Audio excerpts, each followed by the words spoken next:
মুন্সিগঞ্জ ২ আসন থেকে নির্বাচনী খবর জানাচ্ছেন সহকর্মী মুশফিকুর রহমান।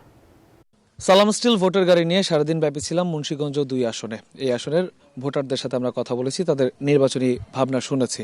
এই আসনে অনেক সম্ভাবনা রয়েছে কৃষক থেকে শুরু করে জেলে এবং অন্যান্য সাধারণ ভোটারদের অনেক অভিযোগ অনুযোগ, অনেক চাওয়া পাওয়া রয়েছে। আমরা এই মুহূর্তে একটু কথা বলতে চাই এলাকার স্থানীয় একজন রাজনীতিবিদের সাথে। এটা বিএনপির অধ্যুষিত এলাকা।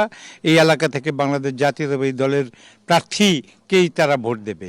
এখানে কৃষকদের কিছু সমস্যাটা রয়েছে, সারের দাম একটু বাড়তি হয়, আলুর দামটা সঠিকভাবে ন্যায্য মূল্যটা পাচ্ছে না।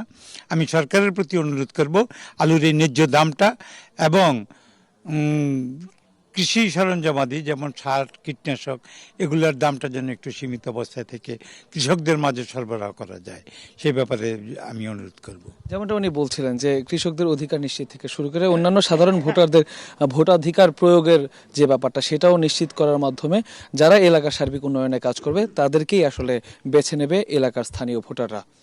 সালাম স্টিল ভোটার গাড়ি থেকে এই ছিল এখনকার মতো আমার কাছে সব শেষ।